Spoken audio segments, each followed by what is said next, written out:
So I'm one of the senior technical recruiters at Myriad. I'm in my third year here. Started in the lab, used to sell medical and clinical chemistry equipment for Beckman, and then evolved to Roche. And about 10 years ago, switched into recruiting. I do technical recruiting. Most of the stuff I do falls under the domain of Kevin Haas. Every now and then I shift over to other areas. So I was asked to talk about three things, like what do I look for, or what do we look for in positions? What kind of skills are we looking for? And what about education? I'm just going to go a little bit offline in terms of like, what do we look for? The job descriptions, I kind of encourage people to sort of think of them sometimes as wish lists. Very often we have positions where we have candidates that have like 90% of what we're looking for. And many of the managers are very open to training in that 10% area. So my advice to anyone when you're applying for a job and you're looking at a job description is to be honest and upfront about anything that you see on that job description that maybe where you don't actually meet. Like, for example, working on a position, looking for somebody with beaker experience. And it's very hard to find. And, your conversation might be something very direct, like attack the elephant in the room and say something to the effect of, although I don't have beaker experience or have a little bit of beaker experience, it was necessary to perform my job doing bridges, and I learned bridges in 6 weeks and whatever it is. But I really recommend attacking the elephant in the room, because chances are the recruiters might be talking to the managers about it anyway and will be saying like, gee, this candidate's great, but their beaker's experience is light. It's not exactly what we're looking for in the job description. Another tip I have, sorry. Yeah, another tip I have is with regard to job descriptions. If you're looking like to work in an area and you see a job posting, maybe a couple of them, like I have an example now where I've been doing a few Oracle cloud functional analysts. You might take a look at, like, say you're a financial Oracle functional analyst, but take a look at the other Oracle positions or other positions under that manager, because you just because you see a position that's posted and has very specific skills, it's very possible that you have other skills that maybe are in other positions, and there might be some shifting around, or you kind of have backup utility to that manager. So I really encourage everyone to like look at the job, focus on the job you're looking at, applying for, but look at other ones, look at the team if you can, look at the team and look at what are the skills of the team, what are the, like what kind of people does that particular group hire, what are they looking for? Because quite frankly, sometimes job descriptions are maybe just recycled quickly and haven't been fully developed, and you just never know what skills you bring to the table that the team might not have thought of, or that are extra skills. So what do I look for too? I can tell you that thing is the converse is what I don't look for. What I don't want to see is everyone I seem to work with is very sensitive about frequent job changes. And by frequent job changes, I would say, like, if you have a series of positions where you've been there for 2 years or less, that's something that you definitely would want to address. And that's one thing that we look for. And I mean, no manager wants to spend the money and the time and energy to train somebody, put somebody in a position, get them into the team, and then lose them. So that's something that people are very sensitive, it seems, about to be. In terms of education, sorry. So in terms of education, the managers I work with, if it's possible, I encourage them to go easy on education requirements for positions whether they could. And that's based on something that IBM did a couple of years ago in their engineering department. They went through all their job descriptions and they scrubbed education requirements for as many jobs as they could. And then they did a study and they looked at, how did these employees perform? And they found actually that in most cases, employees stayed longer and performed better without college degrees in the software positions they were looking for than people with college degrees. Maybe it has to do with the fact that college degree gave people a little extra mobility in terms of changing jobs. But so my personal bias is to really consider, do you need a college education? Because there's people that are self-educated, people like Bill Gates. What other questions you guys have here? Yeah, so in terms of the other things that we're looking for, there's a really well-known author, Martin Yates. He wrote a book or series of books called Knock 'em Dead. It's kind of a book about different interview questions, sort of to prep people for interviews. And in one of his books, his thesis is that companies hire for the position, and that's the first thing they're looking for. And I think Myriad does this exceptionally well. Then the second thing that they look for, the second layer, is how do they fit with the team? Because it's one thing to be able to do the job, but like working cooperatively with the team is as important in a lot of cases. So those are the three questions that I was given. Do you guys want to ask me any other questions, or anything else that you'd like me to cover? I think this is a good opportunity to ask questions about recruiting within the tech field.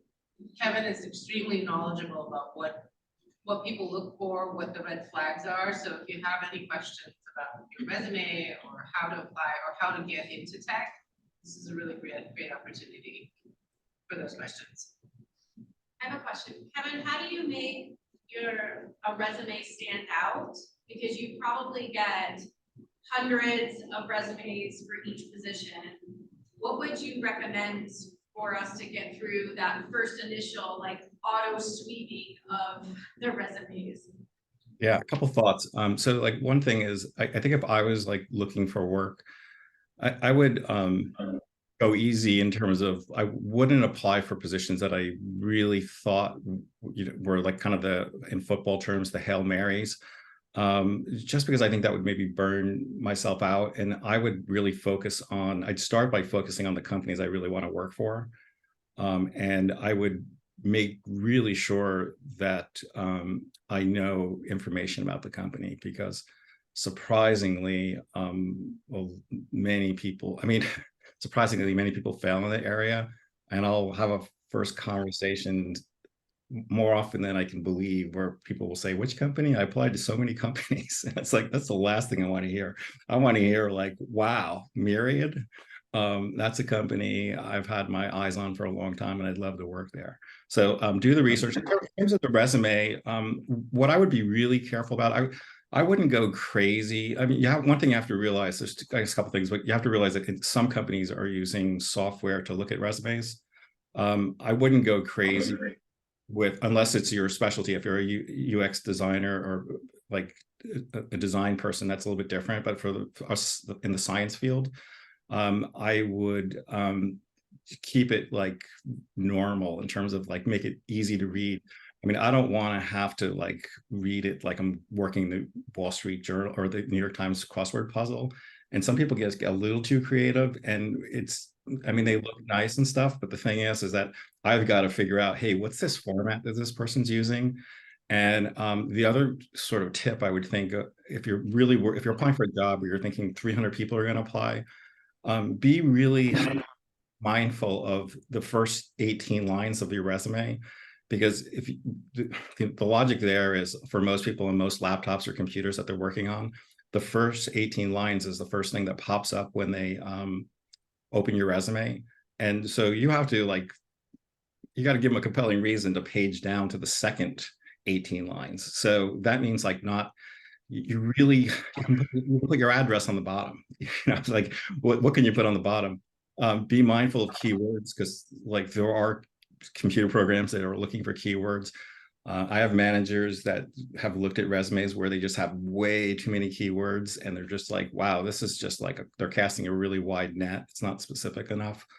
In terms of other resume tips, I do think it's important to write a resume that's really specific to the job. I mean, you can really tell, especially if it's like something like 300. And it's kind of back to that strategy that I feel is the strongest strategy, is to focus on the companies where there's something compelling to you, so that versus applying all over the place. Does that answer most of your question or all of your question? And just chiming in on those 18 first lines, as a hiring manager, I don't remember ever reading the second page of a resume. You get so. Yeah. Yeah. You condense it to one page, and the most important information up top, you're already winning, because most people are like TLDR is everything, right? Yeah, and there's people that that feel that really like your last 10 years is the most important, what you've done in the last 10 years. So what you did, like in my case, like 20 years ago working at Beckman is not really relevant. And that's kind of an unfortunate challenge. Another thing is I would be really, really careful and make sure that your resume matches your LinkedIn profile, because these days we use them interchangeably. And you know, if your resume says one thing and your LinkedIn profile says something completely different, that's definitely a red flag. And I've seen that. And managers, I really like think it's important to keep it under 2 pages. I received like a 7-page resume the other day, and you know, the message from the manager to us is like, okay, this is a failure of communication. This person can't. The manager probably doesn't want getting 7-page emails from the person like about the status of their work project. You know, it's yeah, that's really important, I think. I guess I have a couple of thoughts, having done a lot of hiring. One thing to watch out for is in those opening lines, a lot of times you'll get a whole lot of marketing fluff, and it's not actual useful substance that tells you anything about what this person has done. The other watch out is for folks coming from academia, a CV is kind of the standard format, and they might not know about brevity, and so a CV it is often 7 or 12 pages long because it's meant to be everything in their past. And so if someone's coming from academia and you're a hiring manager, you might want to like, you know, sort of realize like, hey, it's a different culture, it's a different place to come from, and you know, be wary of penalizing for that too early. Yeah, it's a tricky art, like transitioning from academics into industry. And I've had cases at Myriad where managers were reluctant to hire someone because they were concerned about that transition. And it's unfortunate because there's some really serious talent there. I think like the other thing too that I feel is really important is that when we're interviewing, that we look for character.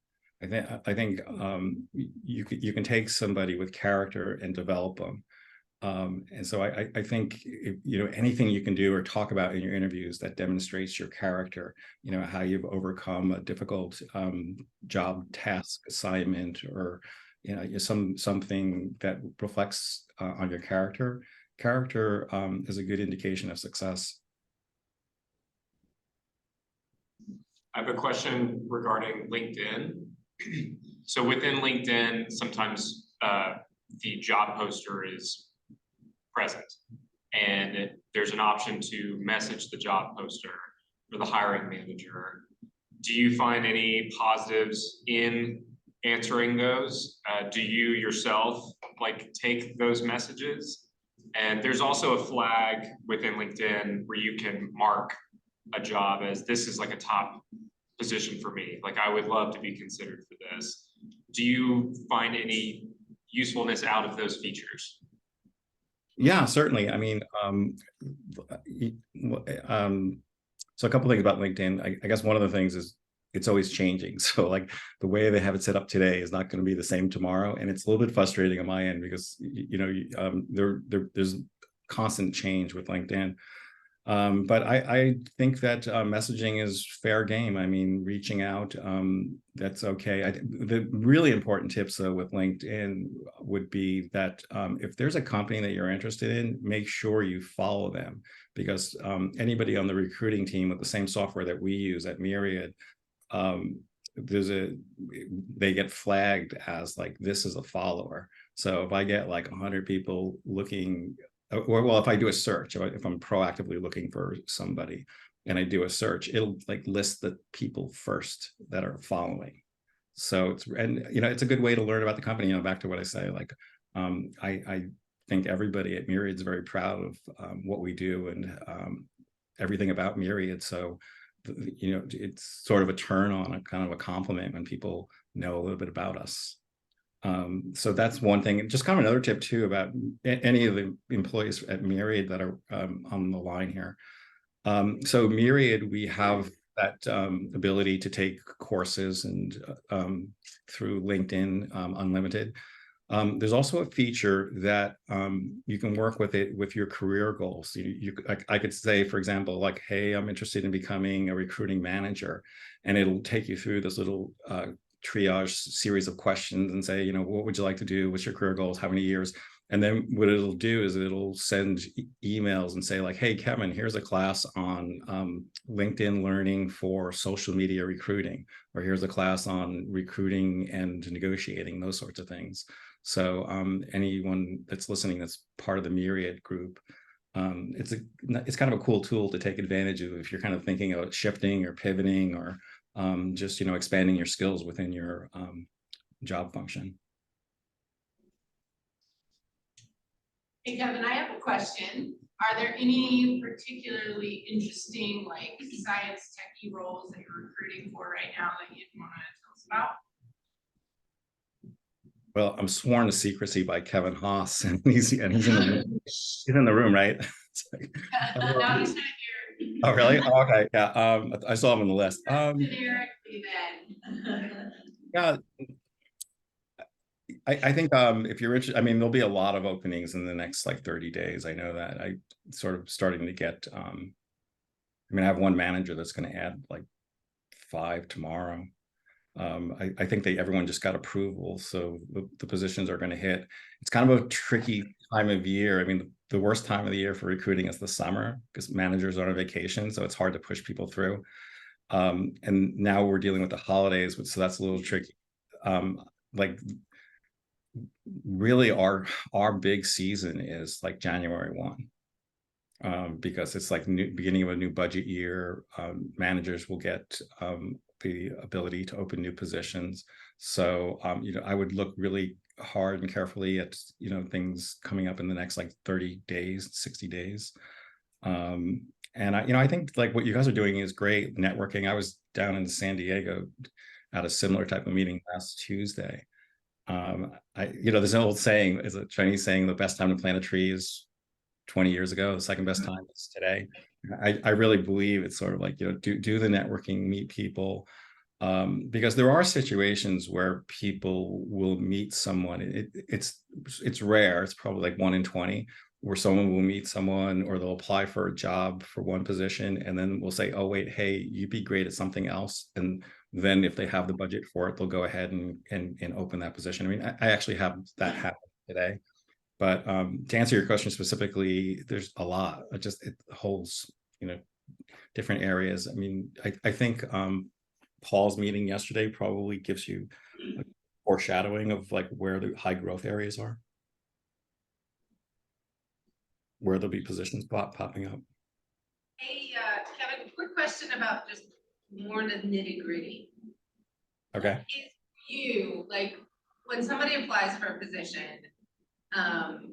and you get the resume and then the person applying doesn't hear back, what is the line between pestering and good following up? Because I feel like I always walk the Okay. line. Yeah. So I know you're busy, right? So I want to remind you, and I appreciate sometimes those reminders, but then sometimes it becomes annoying. Like, how do you know? How do you walk that line? well, let me answer it this way. Let me give you like the top mistakes I see. You have the person that's like electronically chatty and like they'll literally send you like 5 messages. Like it's like, hey, I'd like to talk to you this afternoon. Are you available? Yeah. Okay. How about 1 o'clock? Yeah. And then, you know, you'll get like 8 messages after. Yeah, that's great. Oh, I'm excited. Like whatever it is. Like I would say like be really, really careful and be really focused. And I would also say like, you know, and again, like I said, I'm a salesperson. I used to go around trying to get money from Myriad to sell equipment, buy equipment from us. So I sort of have a sales leaning persona. And so for me, if I'm gonna like follow up with someone, if I'm going to follow up with someone, I am going to use that follow-up as an opportunity to, for lack of a better word, sell myself. You know, I'm going to say like, you know, whatever it is. I mean, not like hard sell, like, hey, can I get that job? But I would say, just making something up, like, hey, Kevin, it was really enjoyable meeting the team and interviewing with like the team. I wanted to get some feedback. And then maybe like insert something like, because I've found, you know, after doing the interview, I realized that my Python skills that are not really that there's not a lot of information about my Python skills in my resume, but it was great to learn that the Python skills might be useful. And so like what I'm saying is you're doing an email follow-up, but kind of interjecting it with a little bit of sales, you know, a little bit of sales pitch, or you know, whatever it is. I mean, I'm just extemporaneously kind of throwing something out there, but I would use those communications very strategically. When I used to sell medical equipment, I'd go out to a hospital and, you know, I'd have these meetings, kind of very much like an interview. And we were asked to send like a follow-up thank you letter. And the follow-up thank you letter was like, dear Kevin Haas, it was nice to meet you. Now that I see that you have like workflow issues, and then kind of go through like how I solve your problem. And I would really recommend that with an interview. It's like, hey, you know, you did an interview, you met the manager, and like, how do your skills help that person? How do they take pain away from their pain points? So pestering, I keep it reasonable. You know, like some of these things do take time. I mean, but I think it's fair game. So like if you do an interview, to send an email within like 3 days, say, Martin Yates says do one within 24 hours. And Martin Yates does kind of the same thing that we were doing at Beckman, where he basically says like, hey, you know, here are the skills that you like were looking for, and here's like my experiences that match that. And it's, you know, it's like it's a free plug for yourself. And you know, I mean, as an interviewee, as a candidate, your job is to make it easy, the decision easy for the hiring manager. I can think of one example, which is probably the best one I've seen of like a candidate really doing a good job selling themselves. And so this was a case where I was hiring for kind of an entry-level engineering role, and this person, you know, we did a phone interview and a coding challenge, and this person was just not where she needed to be able to be successful in the role. And so, you know, we sent a rejection email, and we got this amazing response, which, you know, was essentially a rejection email, but sold in a really good way, where she was able to talk about like past achievements and ability to learn and growth and like ability to take on challenges. And it actually caused, you know, myself and our head of recruiting to be like, well, crap, if someone doesn't hire her, or if we don't hire her, someone's going to. Let's see if there are other positions in the company that might work. And we actually ended up finding one that was just, you know, kind of a level lower in a different department. And then that person, you know, has been amazing at growing in their career, just like they said. I mean, yeah, I mean, that's exactly what I'm talking about. Because I mean, you know, I believe me, like we look at these emails that people send like very carefully. And you know, we're looking at, you know, we're looking for, you know, whatever it might be. Like I had somebody yesterday send an email and talk about like how exciting the work was. And I thought that was cool. I thought, to me, it was cool enough to send it over to the hiring manager. And actually, the crazy reality is probably you'd be surprised that a very small fraction of people actually send thank you notes, which to me is like a lost sales opportunity, right? It's like, first of all, you're differentiating yourselves from the other like 300 people. Well, it's not 300 people, because by the time you're doing an interview, you've probably winnowed down like 90%. But you know, like you were saying, it's an opportunity to highlight things that you want, that you maybe didn't have enough time for an interview, or in hindsight from the interview, you know, kind of realize like, oh, wow, I need to talk about my clinical chemistry experience, or my, you know, sequencing software experience, or whatever it might be. I think I'm running over. You guys, Yeah, I'm walking over to cut you off. Thank you so much, Kevin. This was really informative. Thank you guys. Anytime. No. So I'm gonna sign out unless you guys, if you have, I guess if you have any questions, you can drop them in the chat or feel free to email me. Absolutely. Kevin Okay. Onderdonk